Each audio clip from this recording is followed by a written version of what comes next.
tanto nos ama. Nós estamos numa série de mensagens falando sobre um Deus maravilhoso que nos criou, que criou o universo. A base bíblica para essa série de mensagens é o livro do Gênesis, é o livro dos começos, é o livro dos princípios, e nesse livro nós aprendemos sobre Deus, né? Quem é esse Deus poderoso, Criador dos céus e da terra, que vivendo como Pai, Filho e Espírito Santo desde a eternidade, Ele tem agido e se relacionado, né? Essa trindade se relaciona e gera também o relacionamento entre nós. Ele se relaciona conosco, Ele se revela a nós. Esse é um Deus maravilhoso. A importância, meus irmãos, da gente voltar ao livro do Gênesis é a importância de voltar às primeiras coisas, de voltar ao princípio, de lembrar como tudo começou, qual era o propósito de Deus como Criador, como sustentador de todas as coisas, desde o princípio. Hoje eu quero ler para vocês capítulo 1 de Gênesis, primeira parte do versículo 31. Nós lemos assim que Deus criou e colocou tudo em ordem. Gênesis 1:31 diz assim: Deus viu tudo que havia feito, e eis que era muito bom. É um texto muito intrigante, porque ele mostra Deus olhando a própria obra, Deus olhando o que Ele mesmo fez, Deus olhando para o universo que Ele criou, e Deus não apenas olhando, mas avaliando o que Ele fez. Então temos um Deus que faz, que avalia o que fez e que declara, anuncia o resultado da sua avaliação. O texto diz: viu tudo o que havia feito, e eis que era muito bom. A criação era muito boa. Porém, a Bíblia vai dizer para nós que, além de criar, Deus precisou dar uma ordem, definir uma ordem a tudo que Ele criou, e é nessa trilha que nós vamos caminhar nesta noite juntos aqui. Primeira coisa, a beleza do universo criado por Deus, a beleza do universo que Deus criou, versículos 2, 3, 6 e 9, olha que coisa interessante. A terra era sem forma e vazia, havia trevas sobre a face do abismo, e o Espírito de Deus se movia sobre a face das águas. Então disse Deus: haja luz, e houve luz. E Deus disse: haja um firmamento no meio das águas e separação entre águas e águas. E Deus disse: ajuntem-se as águas debaixo do céu num só lugar, e apareça a porção seca. E assim aconteceu. Deus criou tudo e Deus começou a organizar todas as coisas. Então eu quero chamar a sua atenção para isso. A beleza do que Deus fez não está apenas no ato dele ter feito, no resultado da sua criação, mas na sua atitude de estabelecer uma ordem, uma organização. Deus faz e Deus organiza. E o mesmo Deus que fez o universo, e como um pintor, como um escultor, como um artista, como um músico, um compositor, que vai fazendo a sua obra e vai mexendo e colocando aqui e ali, e vai melhorando, e vai mudando a cor, e vai tecendo, cavando um pouco mais na madeira ou no metal, como o compositor que vai tirando uma nota e escolhendo uma outra naquela composição. Deus vai fazendo, está em movimento, e nesse movimento Ele vai definindo o que Ele mesmo fez. Ele é o Criador.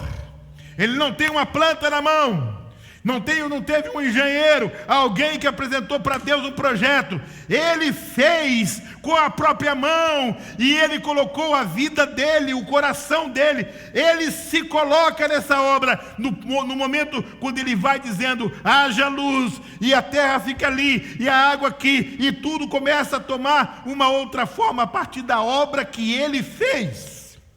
Deus Criador, igreja. A Bíblia vai dizer que Ele não tinha nada em mãos. A expressão em latim é ex nihilo. Ele criou do nada. Deus é o único que não precisa de matéria pré-existente para fazer a sua obra. Pense no pintor, ele precisa das tintas. Pense no escultor, ele precisa do barro, ele precisa da madeira, ele precisa do metal. Pense no músico, ele precisa de alguma coisa que produza som, ele precisa testar a harmonia. Diferente de Deus, Deus não precisa de matéria-prima pré-existente. Do nada Ele criou todas as coisas, e usando unicamente os ditames da sua consciência de Deus, Ele colocou tudo em ordem. E nós podemos olhar para o universo e contemplar a beleza do universo. Mas que universo é esse cuja beleza nós podemos contemplar? Não é um universo informe, não é um universo sem forma, é um universo que já é o resultado de um Deus que criou e colocou tudo em ordem. Estamos juntos até aqui? Então o que Deus fez? Ele criou, e faz parte do seu projeto de criação ordenar, organizar as coisas. Interessante quem trabalha com decoração. Eu não sei se você já viu alguém trabalhando com decoração e ele encomenda várias coisas. E as empresas vão entregando as coisas na casa da decoradora ou do decorador. E quem recebe aquelas coisas não tem a mínima ideia de como aquelas coisas vão ser organizadas. Mas daqui a pouco o decorador começa a dizer: isso você coloca ali, e você coloca, não ficou muito bom, muda para cá. E você vai mexendo, e ele vai mexendo. E depois de um tempo que ele está mexendo com tudo aquilo que ele mandou chegar, você olha e é extraordinariamente lindo, porque ele colocou em ordem. Deus criou o universo e pôs ordem nele, e nós podemos hoje contemplar a beleza do universo que Deus fez.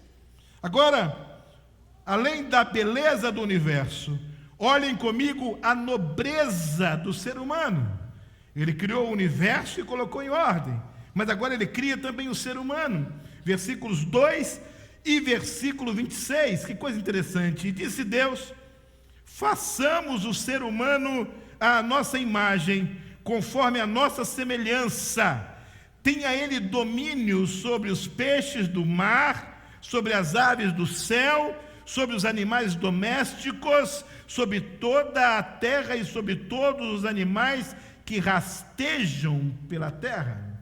Então Deus criou o homem, e Deus começou a definir o papel do homem no ecossistema, o papel do homem no universo que ele criou.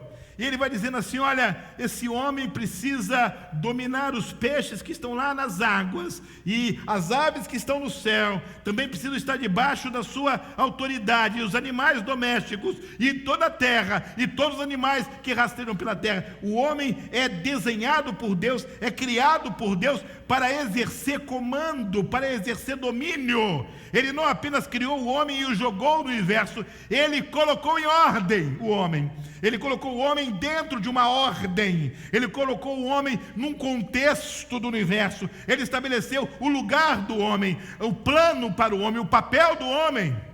E esse papel requeria do homem comando, liderança. Olha, você precisa comandar, você precisa dominar, você precisa exercer domínio. Quando o astronauta chegou na Lua e ele estava naquela missão extraordinária, a história conta que ele leu o Salmo 8, versos 3 a 9. Lá do céu, ele diz, o salmista diz: quando contemplo os teus céus, obra dos teus dedos, e a lua e as estrelas que estabeleceste. Olha a pergunta que ele faz: que é o homem para que dele te lembres, e o filho do homem para que o visites? Olha que coisa interessante. Ele diz assim: olha, quando eu vejo o universo, a grandeza do universo, a beleza do universo, e olho para o homem, o que ele significa diante de tudo isso? Quem é ele? Mas ele vai dizer assim: olha, Deus pega esse homem e fala assim: que é o homem para que dele se lembre, e o filho do homem para que o fizeste-o, no entanto, por um pouco menor do que Deus, e de glória e de honra o coroasse, desse-lhe domínio sobre as obras das suas mãos, sobre os seus pés tudo que pusesse, ovelhas e bois, todos, e também os animais do campo, aves do céu, peixes do mar, e tudo que percorre as veredas dos mares. Ó Senhor, Senhor nosso, como é magnífico o teu nome em toda a terra. Deus criou o universo lindo, deu ordem para ele, criou o homem, aparentemente um ser insignificante quando comparado com o universo, mas este ser, Deus o colocou em posição de domínio e de comando. E quando o salmista olha o universo e olha para o homem como um gestor de tudo isso, ele diz: ó Senhor, quão magnífico é o teu nome em toda a terra. Sabe, meus irmãos, Mateus 16, 26 diz assim: que adiantará uma pessoa ganhar o mundo inteiro e perder a sua alma?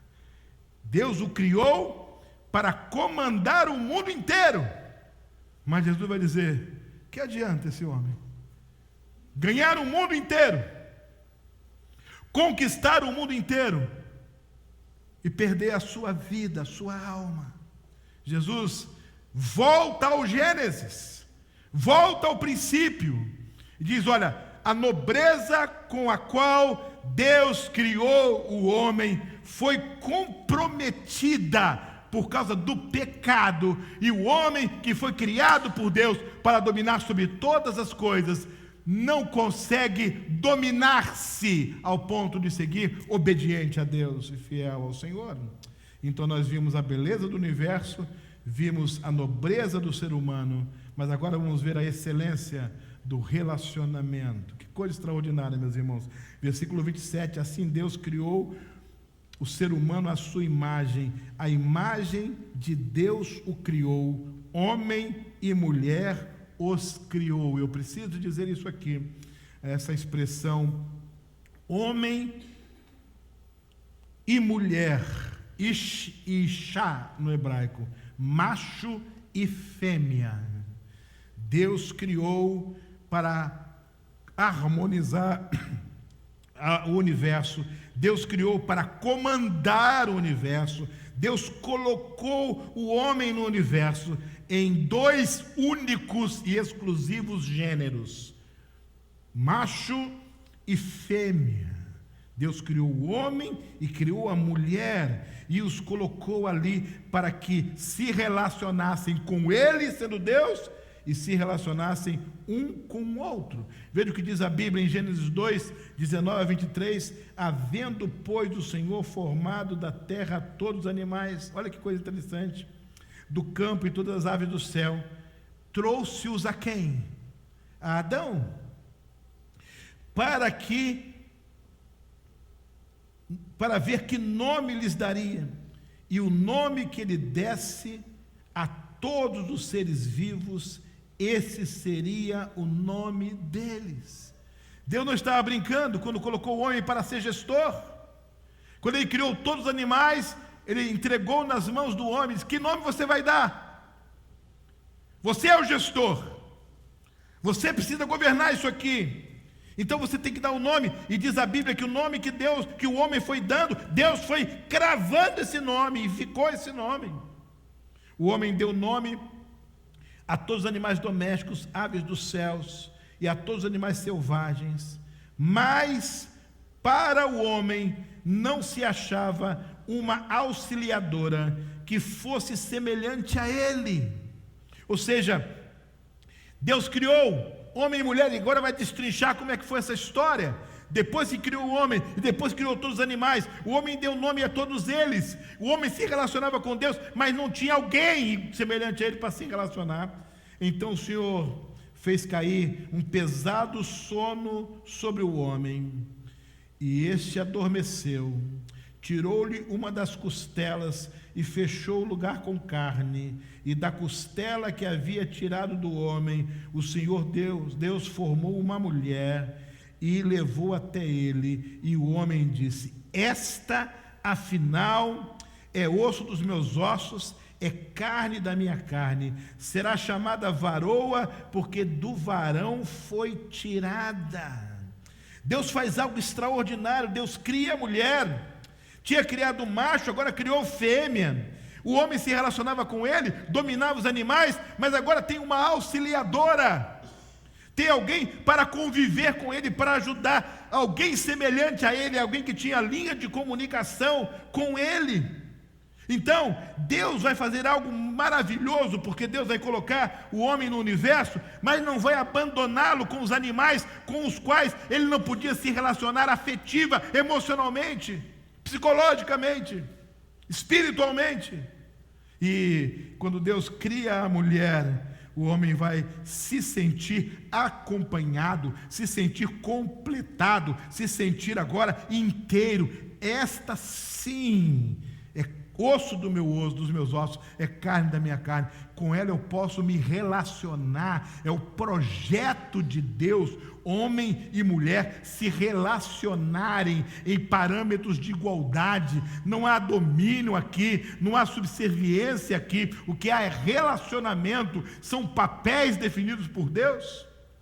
O que há aqui é Deus completando a obra, porque tudo que ele fez, ele disse é muito bom, mas quando ele viu o homem sozinho, ele disse isso não é bom. Então eu vou fazer a mulher.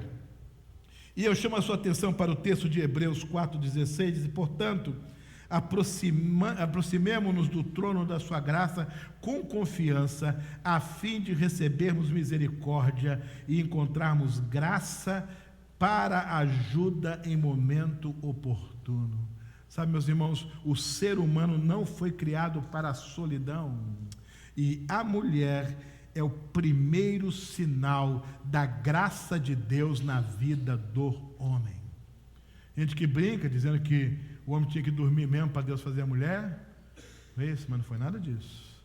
Deus fez algo extraordinário. Deus demonstrou a graça dele, trazendo à existência um ser que não existia, que é a mulher.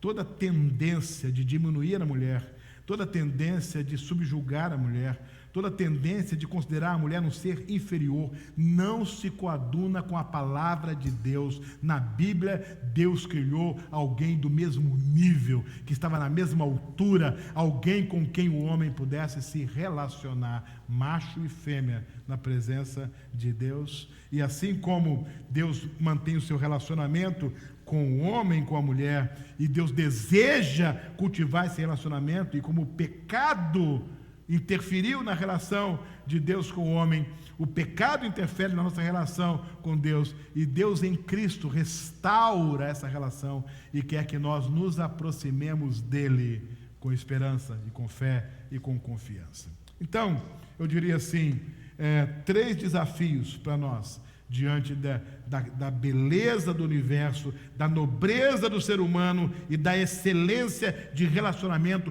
que Deus quer ter conosco. Aproximemo-nos da graça com confiança. 3 desafios. Primeiro, proteja e preserve o universo que Deus criou para você. Deus não criou todas as coisas para você usar e descartar. Deus não criou todas as coisas para você depredar, acabar, aniquilar. Deus criou todas as coisas para você cultivar, preservar, para serem bênção eterna. Não bênção apenas para você, mas também para os seus filhos, para os seus netos, para os seus bisnetos. Nós temos que nos relacionar com o universo, com a natureza, meus irmãos, pensando nas gerações futuras. Nós temos que nos relacionar com tudo que Deus fez, não na perspectiva de farinha pouca, meu pirão primeiro, eu vou usar e não interessa depois. Não, eu preciso usar todas as coisas na perspectiva da geração que vai vir depois de mim. Hoje, infelizmente, nós não temos mais muita coisa por causa do que fizeram as gerações que vieram antes de nós.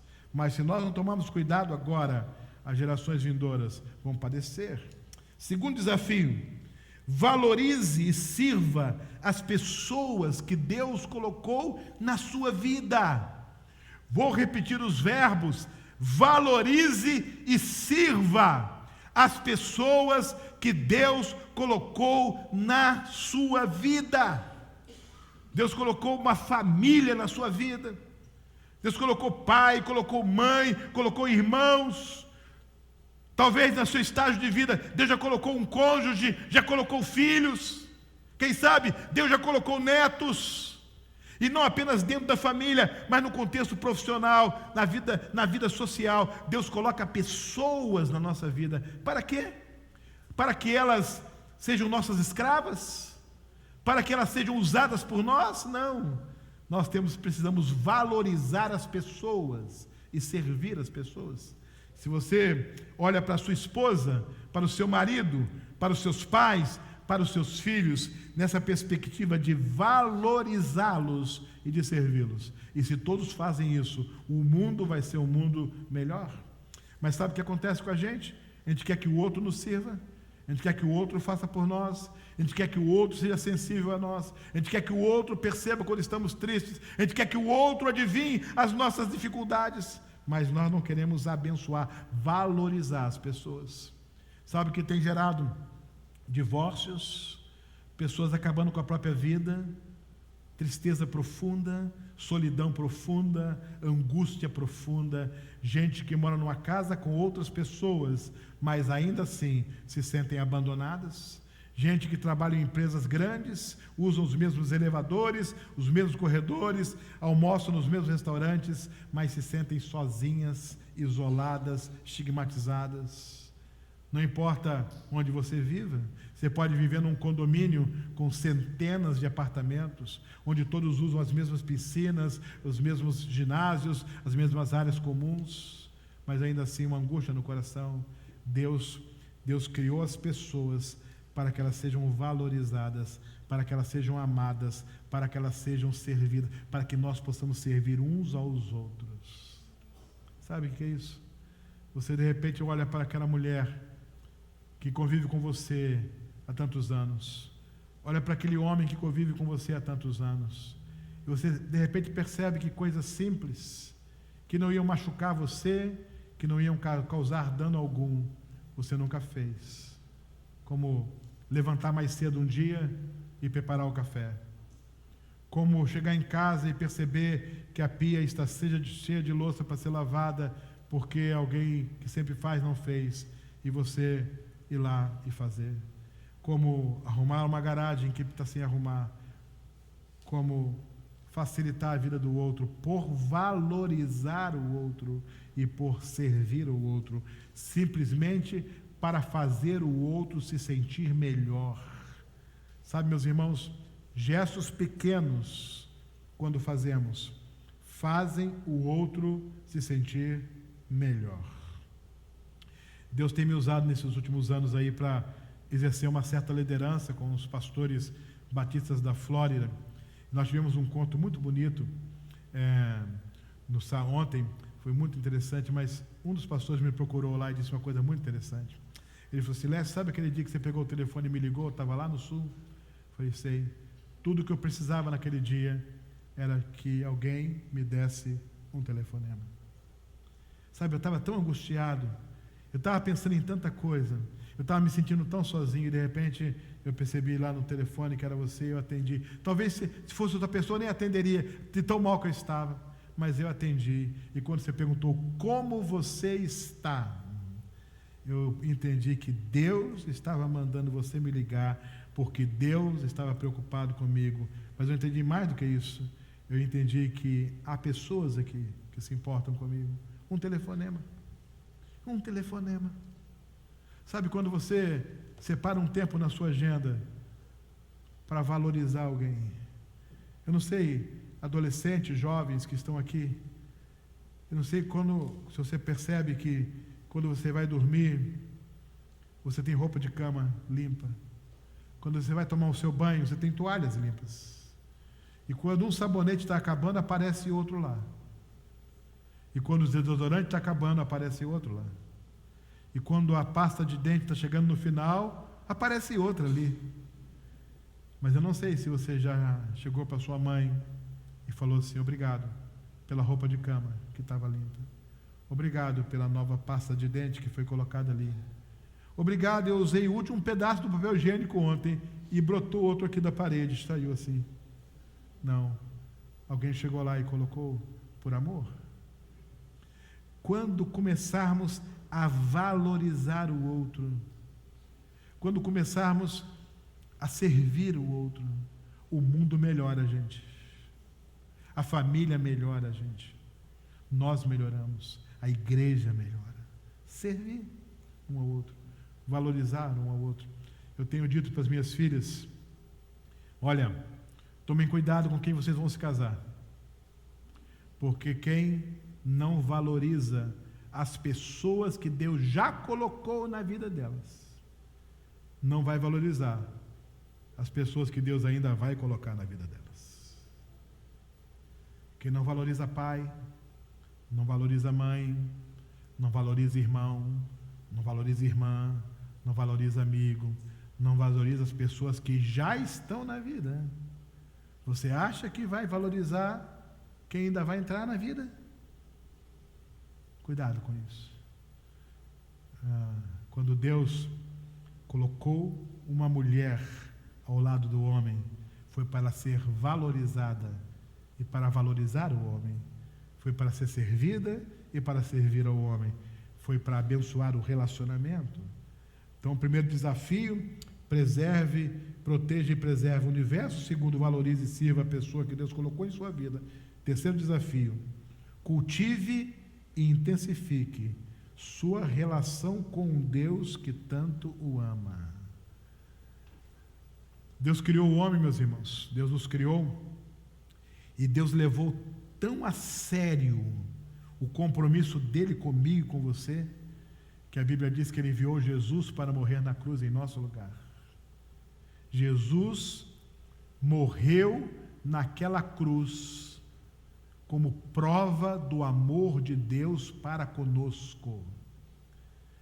Paulo escreveu isso aos Romanos, né? Capítulo 5, versículo 8, Deus prova o seu amor para conosco em que Cristo morreu por nós, sendo nós ainda pecadores. Jesus não precisava ter morrido na cruz, se não fosse eu e se não fosse você. Já pensou nisso? Ele não precisava ter pisado nesse chão. Não precisou, ou não precisava, ter que enfrentar fariseus hipócritas. Não precisou experimentar traição e negação. Ele não precisava enfrentar incompreensão dos religiosos, calúnias, difamações, insultos, julgamento injusto, açoites, humilhação, dor tremenda, solidão, cruz, cravos, coroa de espinho. Ele não precisava passar por nada disso se não fôssemos eu e você. Isso é amor. Então, eu preciso cultivar minha relação com esse Deus. Eu preciso fazer o que está lá em Hebreus, me aproximar dele confiadamente.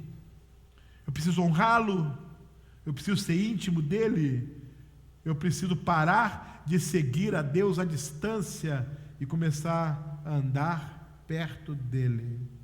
Por quê? Pelo que diz a canção, porque ele me ama. E porque ele me ama de verdade. Mas ele não me ama poeticamente.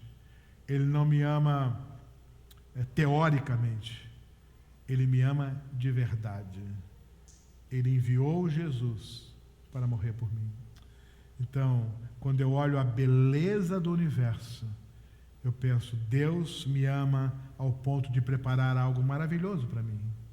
Quando eu olho a nobreza do ser humano, eu penso, Deus me ama tanto que Ele fez alguém do meu nível para viver comigo. E quando eu contemplo, eu olho a excelência do relacionamento que Deus planejou para eu ter com Ele em primeiro lugar e com as pessoas que Ele coloca na minha vida, eu percebo quanto, de fato, Ele me ama. Eu perguntei para mim mesmo assim, Pastor Lécio, como é que você vai fazer para encerrar esse sermão? E eu orei e Deus colocou no meu coração: encerre assim. Encerre perguntando às pessoas se elas estão em débito ou não com pessoas que Deus colocou na vida delas. Encerre perguntando se aquelas pessoas que já passaram pela vida delas, enquanto você conviveu com elas, se você as valorizou e as serviu.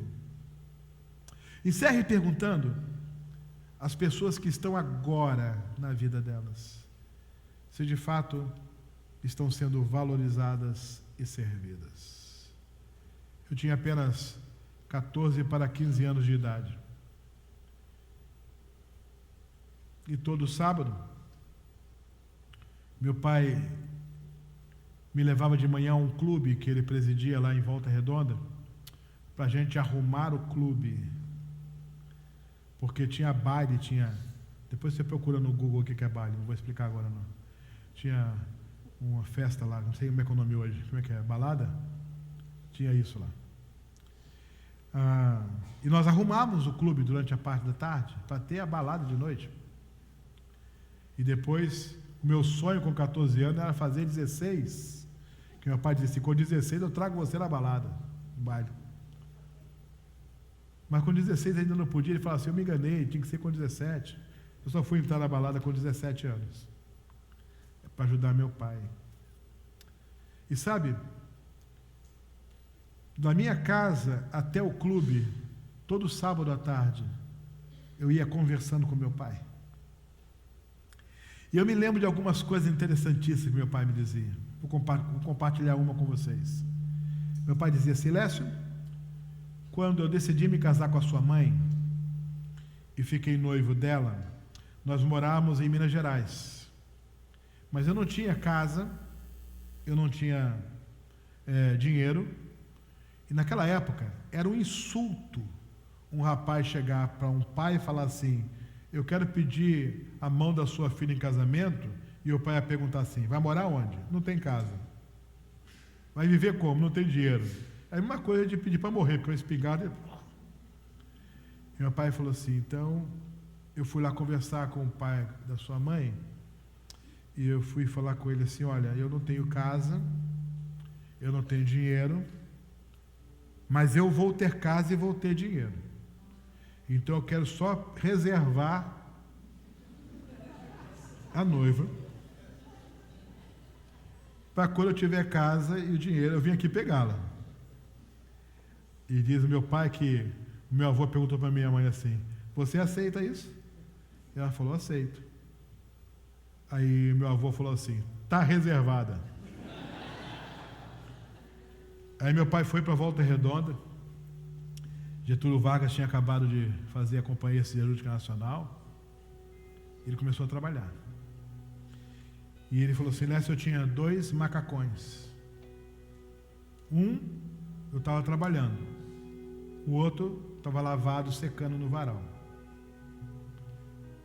E eu fazia os plantões, trocava com os colegas o turno, trabalhava mais. E durante 3 anos e meio, as únicas roupas que eu usei na minha vida foram esses 2 macacões de serviço.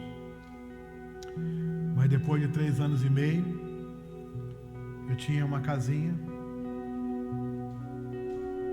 E eu fui lá em Minas Gerais. E a sua mãe estava reservadinha lá. Seu avô me disse: nunca saiu sexta-noite nem sábado. Só sai de casa com a mãe dela. Porque eu dei a minha palavra para você. Me casei, mudei para Volta Redonda. Começamos a nossa vida. Essa história ele me contou andando da minha casa até o clube, lá em Volta Redonda. Eu aprendi com essa história que um grande amor vale a pena. Que quando você encontra a pessoa certa, Qualquer preço é pequeno. Aprendi muitas outras coisas nessas nossas idas e vindas. Mas no dia que meu pai morreu, sabe? Eu passei a sentir uma saudade enorme dessas conversas. Mas ao mesmo tempo, que alegria poder ter andado junto dele naquele carro e ouvido as histórias dele. E eu fiquei pensando, quanta gente o pai morre, a mãe morre, e a pessoa pensa assim, puxa, quantas oportunidades eu perdi de conversar, de ouvir. Quando a pessoa passa pela nossa vida, não há mais nada que possamos fazer.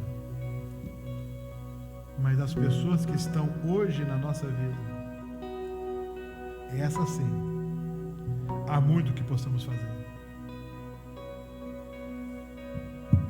Valorizar e servir as pessoas que nós amamos. Queria que você baixasse sua cabeça, fechasse seus olhos e pensasse nas pessoas que você ama nessa vida. Como é que eu faço isso, pastor? Faça uma lista. Faça uma lista. Pense no nome das pessoas que você ama nessa vida.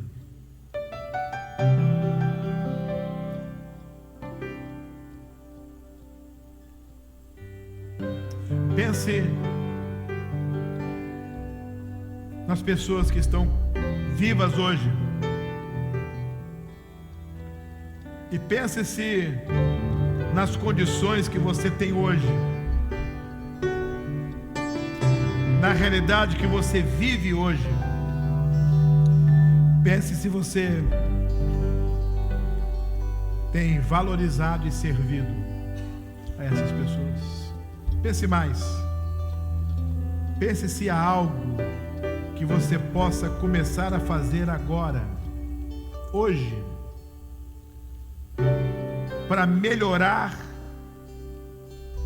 a valorização, para servir um pouco melhor essas pessoas que Deus tem colocado na sua vida. Pense um pouco mais. Pense que você pode ligar para uma dessas pessoas, quem sabe algumas delas, e dizer: olha, desculpe, eu tenho sido um péssimo filho, um péssimo irmão, um péssimo tio, um péssimo sobrinho, um péssimo neto, um péssimo avô. Pouco tenho conseguido falar com você, mas eu preciso mudar isso, porque Deus colocou você na minha vida. Eu preciso amar você, valorizar você, servir você. Pense um pouco mais ainda. Pense em acordar amanhã na sua casa e olhar as pessoas que Deus não apenas colocou na sua vida, mas colocou dentro da sua casa.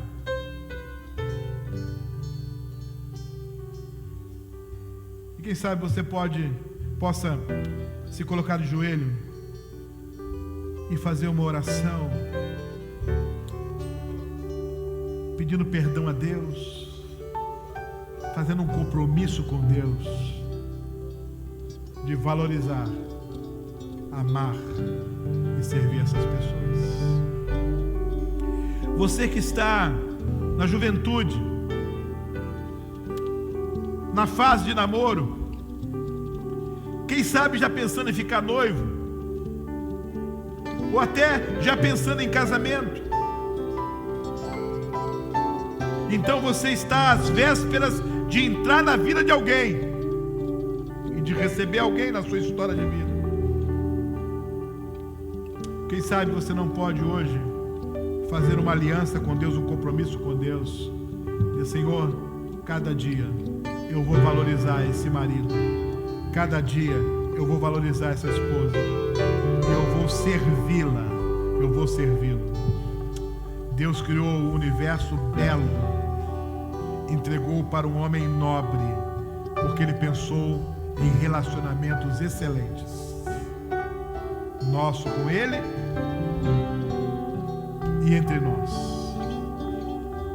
Agora, se há alguém que está na sua vida hoje com quem você não fala, pastor, eu amo, mas eu não falo com essa pessoa. Você ama, mas essa pessoa feriu você e você não perdoou ainda. Você ama, mas você feriu essa pessoa e não pediu perdão ainda. Quem sabe hoje você possa sair daqui pensando assim: olha, eu vou fazer a minha parte, eu vou procurar essa pessoa e eu vou expressar o meu amor praticando perdão na vida dela. Eu vou convidar você, todos vocês, a se colocarem em pé e nós vamos orar ao Senhor. Vamos falar com Deus. Gênesis nos ajuda a pensar na beleza da criação, na nobreza do ser humano e na excelência dos relacionamentos. Gênesis nos ajuda a pensar nas pessoas que Deus colocou na nossa vida. Quero fazer um apelo. Se há alguém que você ama, que ainda não conhece Jesus, está na sua lista de amor,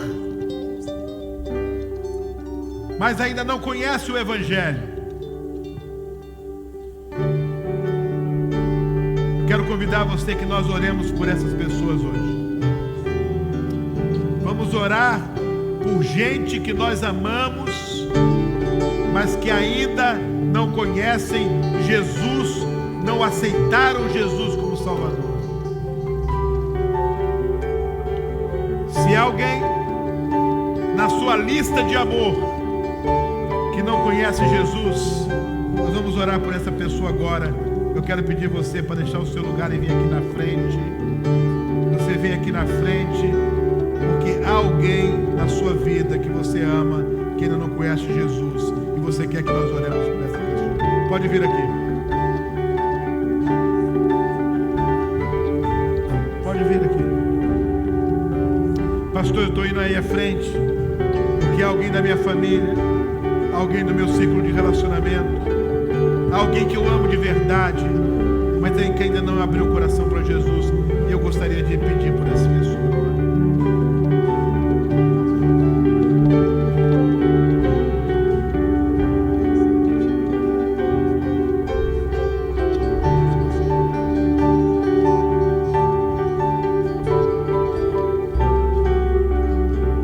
Nós vamos orar por essa pessoa. Eu queria que vocês ficassem bem juntinhos uns dos outros, bem juntinhos. Eu quero pedir que você mencione o primeiro nome desta pessoa para alguém que está do seu lado. Não precisa dizer mais nada, só o primeiro nome. Diga o primeiro nome.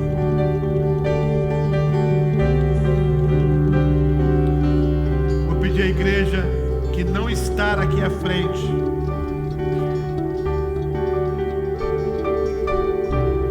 querido, querida, se você precisa estar aqui à frente, é só vir. Nós vamos orar pelas pessoas que amamos, mas que ainda não são de Jesus. A igreja que está na retaguarda,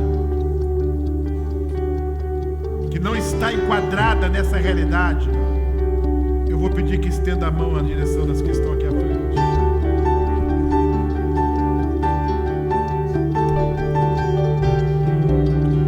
Nós vamos orar ao Senhor.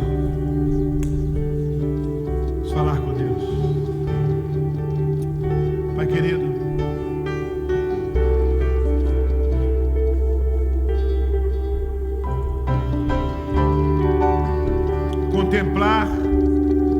o universo belo que o Senhor criou, pensar na nobreza do homem que o Senhor fez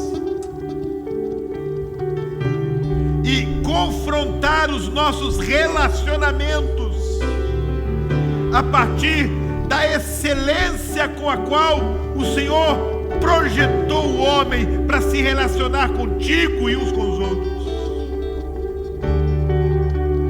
É um desafio para a nossa vida, Pai.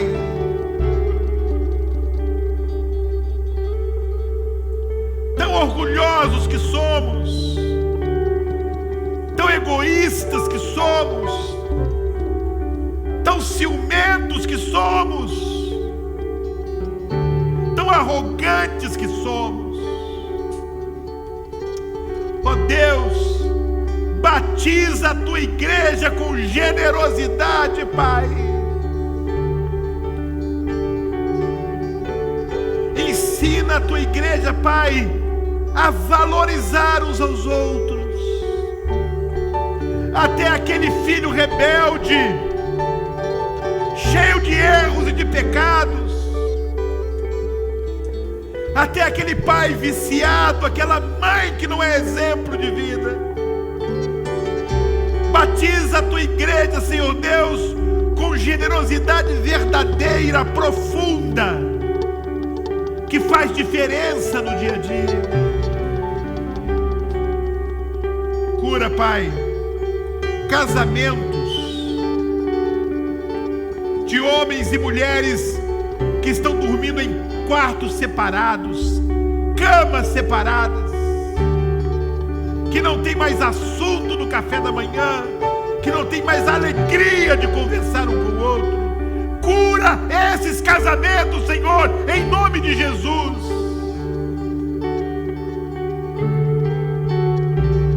Pais que perderam a esperança em filhos rebeldes, filhos que não confiam mais em seus pais.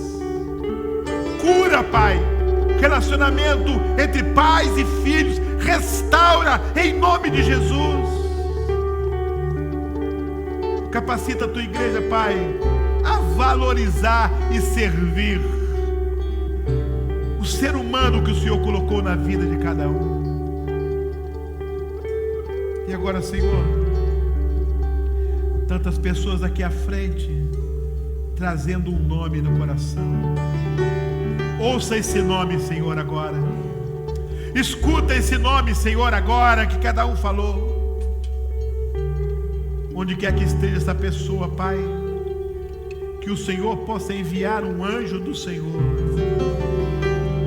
um mensageiro do Senhor, e que o Senhor possa usar essas pessoas que estão aqui à frente também como anjos e mensageiros do Senhor, para através do amor, através da generosidade, através do perdão, através da valorização, através do serviço, atrair essas pessoas a Jesus. Nós clamamos pela salvação dessas vidas.